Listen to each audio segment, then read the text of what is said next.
नमस्कार।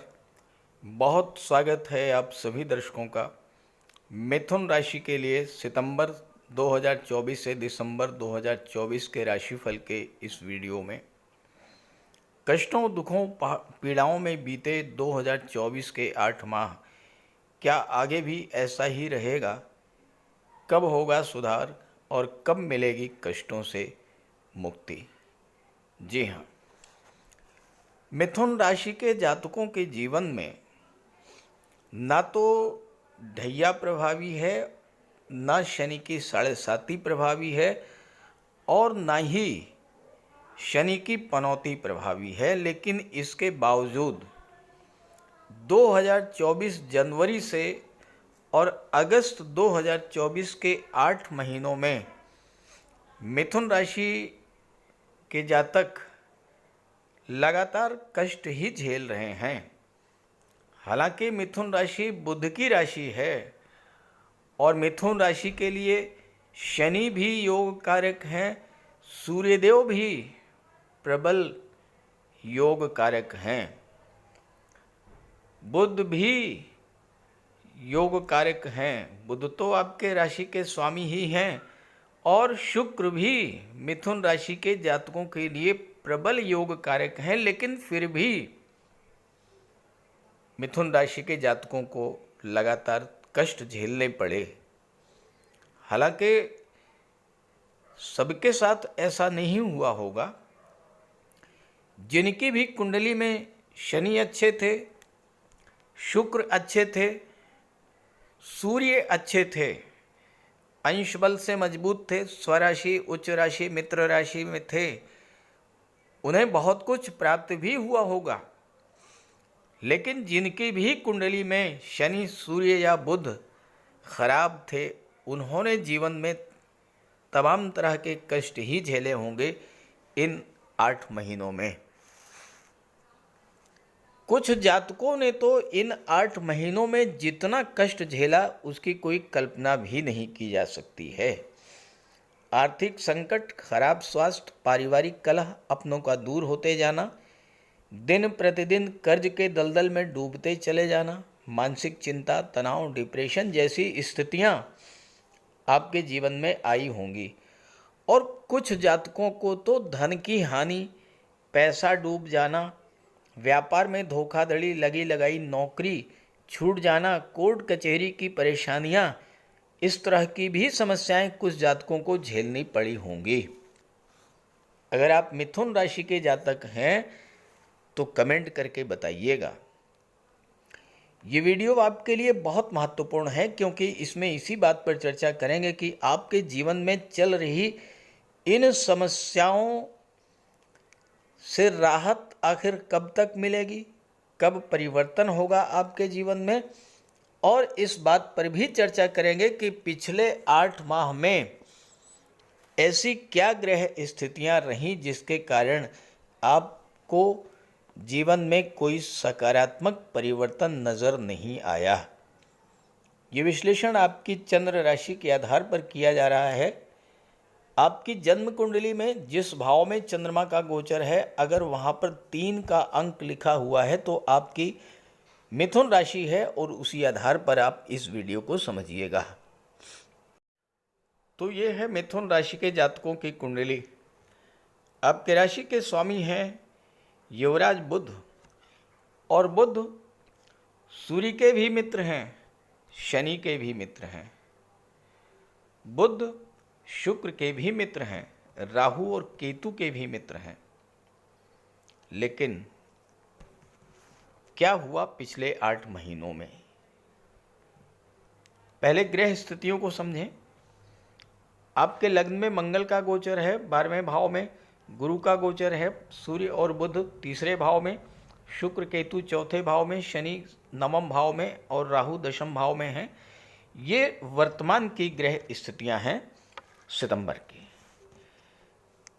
आगे बढ़ने से पहले ये समझेंगे कि मिथुन राशि के जातकों को ऐसी क्या ग्रह गोचर रहा जिसके कारण पिछले 8 महीनों से कोई लाभ नहीं मिल पाया।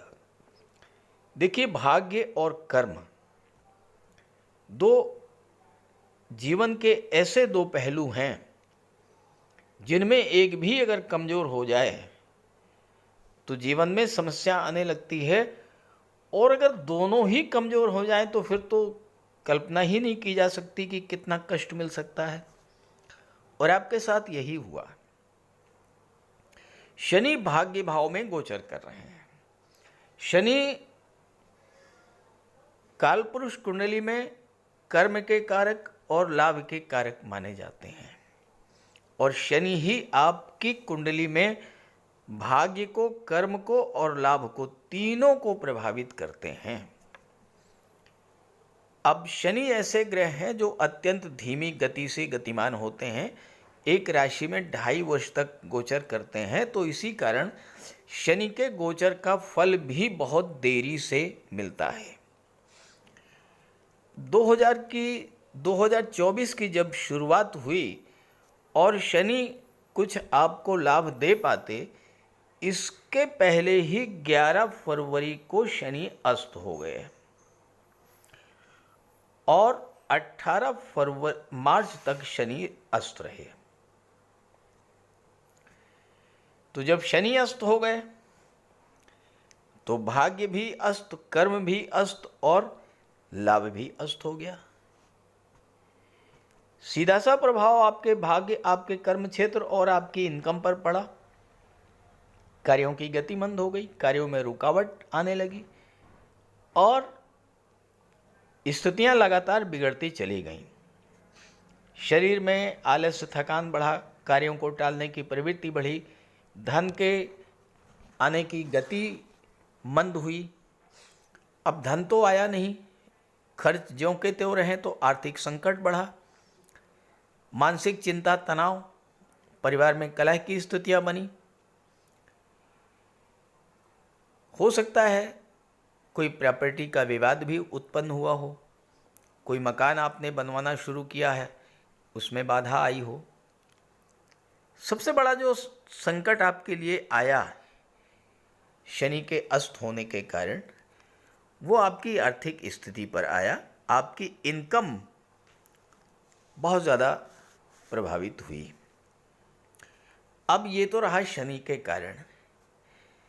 अब शनि तो 18 मार्च को उदित हुए, लेकिन शनि के उदित होने से पहले ही एक और बड़ा दुर्योग आपकी कुंडली में बन गया। 14 मार्च को ग्रहों के राजाधिराज सूर्यदेव और आपकी राशि के बुध के परम मित्र राहु के कारण ग्रहण दोष से पीड़ित हुए। 14 मार्च को सूर्य का गोचर हुआ मीन राशि में। मीन राशि में राहु पहले से थे। अब राहु के साथ जब सूर्य आए तो ग्रहण दोष बना। सूर्य ग्रहों के राजा हैं, आपके राशि के लिए प्रबल योग कारक है। जब सूर्य ही पीड़ित हुए तो आपको भी उस पीड़ा को झेलना पड़ा, क्योंकि सूर्य का पीड़ित होने का सीधा असर आपके आत्मविश्वास, आत्मबल, आपके कर्म क्षेत्र पर पड़ा। सूर्य गवर्नमेंट के कारक होते हैं, तो गवर्नमेंट का सहयोग आपको नहीं मिला। आपको जो मान सम्मान मिलना चाहिए था, प्रमोशन मिलना चाहिए था, वो नहीं मिला। और जो लोग गवर्नमेंट से जुड़ कर के कोई कार्य कर रहे थे, उन्हें भी समस्याएं उनके करियर में, प्रोफेशन में लगातार आई। चौथे भाव पर सूर्य राहु की दृष्टि पड़ी तो आपके परिवार का माहौल खराब हुआ, माता का स्वास्थ्य खराब हुआ। और तीसरे भाव के भी स्वामी थे सूर्य, तो भाई बहनों से भी आपके रिलेशंस खराब हुए और फालतू की यात्राएं करनी पड़ी। हो सकता है कि 14 मार्च से लेकर के और 13 अप्रैल के बीच कुछ जातकों का जो गवर्नमेंट सर्विस में थे या प्राइवेट सेक्टर में थे, कहीं ऐसी जगह ट्रांसफ़र हुआ हो जहां वो बिल्कुल भी जाना नहीं चाहते थे। अब 13 अप्रैल को सूर्य तो राशि परिवर्तन करके पंचम भाव में एकादश यानी लाभ के भाव में आ गए, आपके लिए बहुत अच्छा फल देने की स्थिति में आए।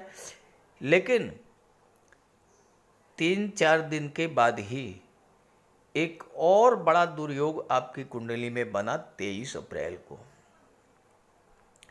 23 अप्रैल को मंगल राहु का अंगारक दोष बना।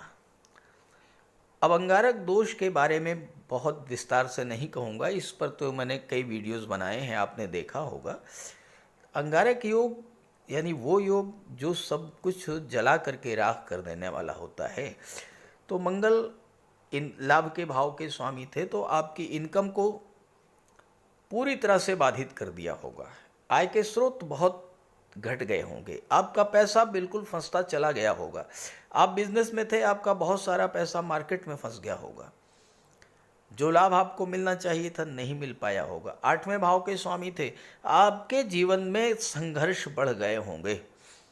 तरह तरह की विघ्न बाधाएं, रुकावटें, परेशानियां आपके कार्य में, जीवन में आई होंगी। और ये स्थिति 1 जून तक रही। मंगल की दृष्टि लग्न पर पड़ी तो आपके व्यक्तित्व में भी क्रोध, जल्दबाजी, बात बात पर क्रोध आना, चिड़चिड़ापन, ये सब समस्याएं आपके जीवन में आई। 4थे भाव पर दृष्टि पड़ी तो घर का माहौल खराब हुआ। 5वें भाव पर दृष्टि पड़ी तो संतान के साथ आपके संबंध खराब हुए होंगे। लॉटरी, शेयर, सट्टे से आपको नुकसान हुआ होगा। इस तरह की समस्याएं और भी बड़ी बड़ी समस्याएं आपके जीवन में अंगारक योग के कारण बनी, क्योंकि सूर्य का ग्रहण दोष, मंगल का अंगारक योग, ये ऐसे योग हैं जो जीवन में बहुत बड़ी उथल पुथल मचा देते हैं। अब जब स्थितियां खराब हों तो कोई ग्रह तो ऐसा होना चाहिए जो आपको सपोर्ट करे। अब जो ग्रह आपको सपोर्ट करने वाला है, दैत्य गुरु शुक्र, आपके राशि के स्वामी के प्रबल मित्र हैं, धन के कारक, संतान के कारक, विवाह के कारक, सुख सुविधाओं के कारक, प्रेम के आकर्षण के कारक शुक्र जो हैं वो 25 अप्रैल को अस्त हो गए। 25 अप्रैल को अस्त हुए और पूरे 2 महीने अस्त रहे 29 जून तक। और इसी दौरान गुरु भी अस्त हो गए 7 मई से 6 जून के बीच में। 2 ग्रह जो कि जीवन में धन के कारक हैं, भाग्य के कारक हैं, सुख सुविधाओं के कारक हैं, उन्नति के कारक हैं, धन के कारक हैं, प्रेम के, विवाह के, संतान के कारक हैं, ऐसे 2 ग्रह जब अस्त हो गए और ऊपर से मंगल का ग्रहण दोष, मंगल का अंगारक योग, सूर्य का ग्रहण दोष, ये सारी समस्याएं ऐसी रहीं जिनके कारण आप बहुत ज़्यादा पीड़ित रहे। 29 जून को जब शुक्र उदित हुए, गुरु भी उदित हुए, तो जुलाई के महीने में सूर्य शनि का षडाष्टक दोष बन गया और 12 अगस्त को आपके राशि के स्वामी बुध ही अस्त हो गए। और यही वजह रही कि जनवरी से अगस्त 8 माह में स्थितियां जो बनी उनमें आपको कहीं से भी राहत नहीं मिली। तो आइए अब समझेंगे कि आपको कब राहत मिलनी शुरू होगी। मिथुन राशि के जातकों के जीवन में एक नई शुरुआत सितंबर 2024 से होने जा रही है। हालांकि इसकी शुरुआत 16 अगस्त से ही हो चुकी है, लेकिन इसका पूरा लाभ आपको मिलेगा सितंबर से दिसंबर 2024 के 4 महीनों में। देखिए, मैंने शुरू में ही कहा कि शनि आपके भाग्य को, आपके कर्म को, आपके लाभ को बाधित कर रहे हैं। हालांकि आपके लिए कारक हैं, लेकिन अगर आपकी जन्म कुंडली में ही शनि खराब हैं तो ऐसी स्थिति में शनि बाधा भी उत्पन्न कर देते हैं, कार्यों में देरी भी कर देते हैं और इनकम में भी कमी ला देते हैं।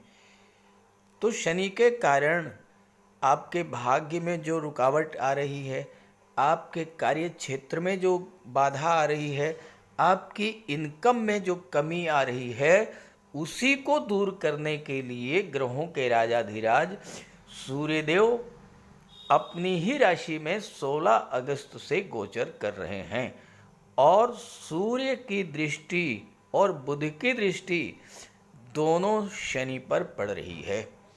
सूर्य शनि का समसप्तक दृष्टि संबंध बन रहा है। शास्त्र कहते हैं कि सूर्य जहाँ पर गोचर करते हैं, जिस भाव पर दृष्टि डालते हैं, उस भाव से संबंधित सभी पाप, सभी दोष नष्ट हो जाते हैं।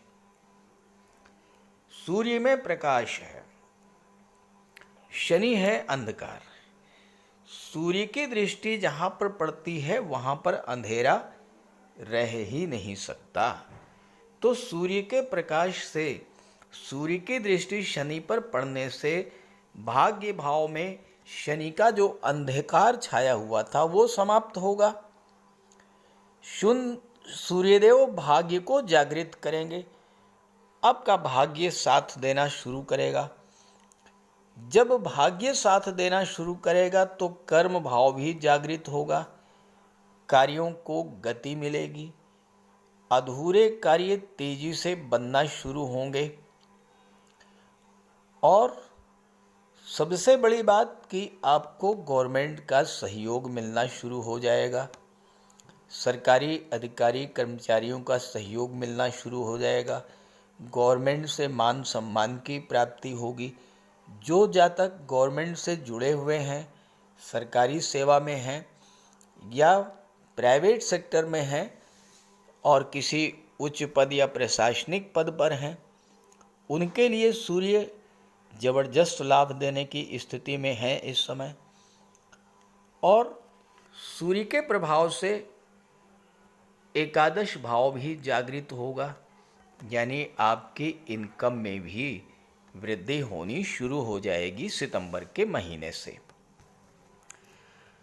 अब 16 सितंबर को सूर्यदेव राशि परिवर्तन करेंगे और 16 सितंबर को सूर्यदेव आ जाएंगे चौथे भाव में। हालांकि यहाँ पर केतु हैं सूर्य के साथ, लेकिन सूर्य आपके कारक, आपके लिए प्रबल योग कारक हैं और केतु भी आपकी राशि के स्वामी के मित्र हैं। तो यहाँ पर केतु और सूर्य के प्रभाव से अचानक से आपको चौथे भाव की चीज़ों का लाभ मिलना शुरू हो जाएगा। कोई प्रॉपर्टी वगैरह लेने की इच्छा थी तो वो आप ले सकते हैं, आपको मिलेगी। दशम भाव पर दृष्टि पड़ेगी तो सूर्य का प्रभाव, सूर्य तो राजा हैं और दशम भाव गवर्नमेंट को शो करता है। जबरदस्त कैरियर ग्रोथ देखने को मिलेगी। कार्यों को लेकर के आप नई बुलंदी को प्राप्त करेंगे, क्योंकि केतु जो हैं बुलंदी के कारक होते हैं। और 17 अक्टूबर को सूर्य आएंगे पंचम भाव में और यहाँ पर गोचर करते हुए सूर्य की दृष्टि लाभ के भाव पर पड़ेगी। अब ये समय छात्रों के लिए बहुत अच्छा रहेगा, संतान की दृष्टि से बहुत अच्छा रहेगा और आपके लाभों की दृष्टि से, आपको आपकी इनकम की दृष्टि से, आपकी इनकम जो सितंबर से बढ़ना शुरू हुई थी, अक्टूबर में आकर के बहुत तेज़ी के साथ आगे बढ़ेगी।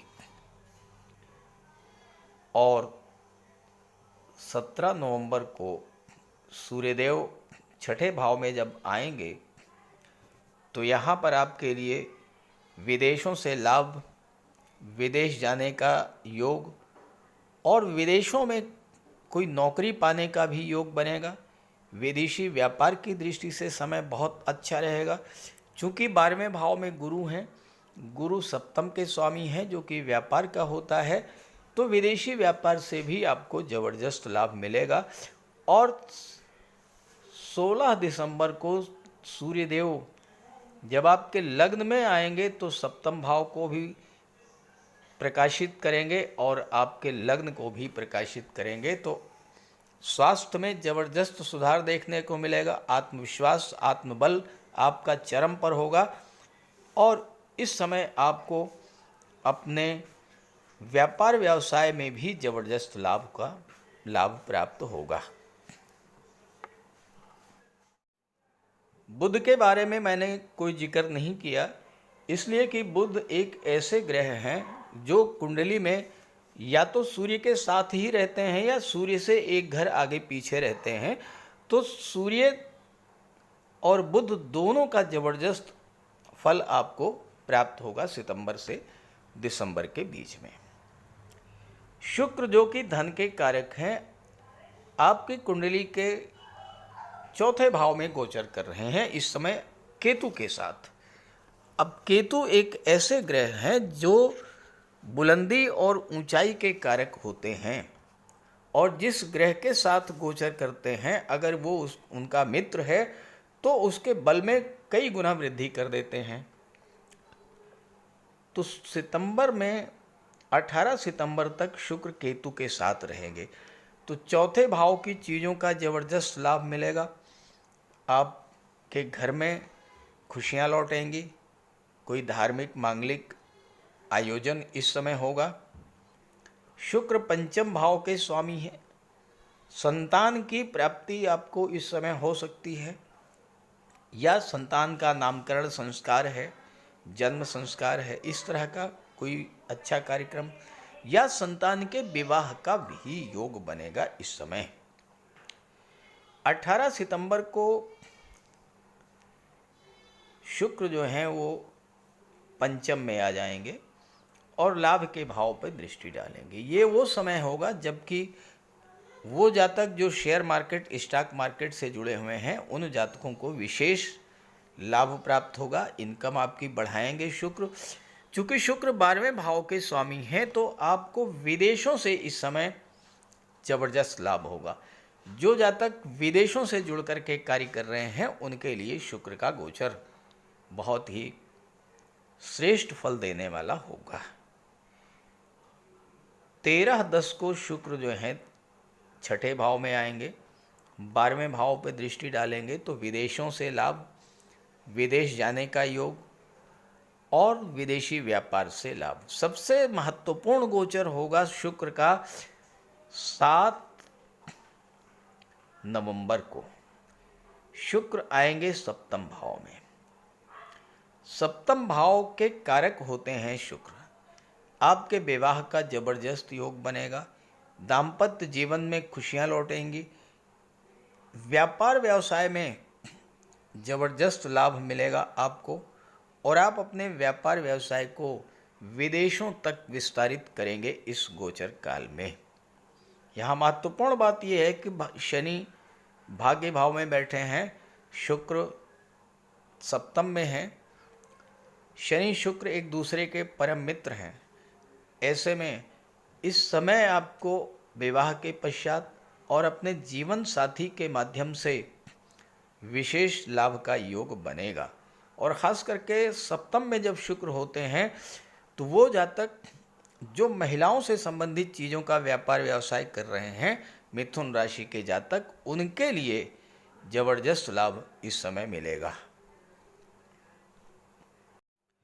मंगल आपके लग्न में बैठे हैं और मंगल आपके लिए योग कारक नहीं है, आपके राशि के स्वामी के प्रबल शत्रु हैं, तो आपको सावधान रहना पड़ेगा थोड़ा। पहली बात तो यह है कि आपके लग्न में बैठे हैं तो आपके व्यक्तित्व में परिवर्तन तो लाएंगे ही, पराक्रम पुरुषार्थ में वृद्धि करेंगे, नई ऊर्जा का संचार करेंगे। जो मंगल का नैसर्गिक गुण है वो तो प्रदान करेंगे ही वो, लेकिन मंगल क्रोध और उग्रता के कारक भी हैं, मंगल जल्दबाजी के भी कारक हैं। तो इस बात का आपको ध्यान रखना होगा, वाणी पर विशेष संयम रखना होगा, जल्दबाजी में कोई फैसला नहीं लेना है और क्रोध से बचना है। क्योंकि मंगल की दृष्टि सप्तम भाव पर पड़ेगी तो मंगल की दृष्टि सप्तम भाव पर पड़ने से आपके दाम्पत्य जीवन में अगर आपने वाणी पर नहीं नियंत्रण रखा तो थोड़ी बहुत कड़वाहट घुल सकती है। और साथ ही साथ बिजनेस पार्टनर चुनते समय बहुत जल्दबाजी मत कीजिएगा और ऐसे ही वैवाहिक संबंधों में भी जल्दबाजी में कोई फैसला मत लीजिएगा। मंगल चौथे भाव पर दृष्टि डालेंगे, यहाँ पर केतु हैं, केतु मंगल जैसा ही कार्य करते हैं, तो मंगल भूमि के कारक होते हैं, भूमि वगैरह का आपको लाभ तो दिला देंगे, लेकिन यहाँ भी परिवार के बीच में तनाव की कलह की स्थिति मंगल बना सकते हैं, इसको लेकर के सावधान रहिएगा। और मंगल की दृष्टि 8वें भाव पर पड़ेगी तो वाहन चलाते समय भी आप विशेष सावधानी रखिएगा। इसके अलावा बाकी सभी कुछ सितंबर से दिसंबर तक आपके लिए बहुत अच्छा है, इस गोचर का लाभ उठाइए और ये वीडियो, ये जानकारी अपने साथियों मित्रों को भी जरूर शेयर कीजिए। नमस्कार।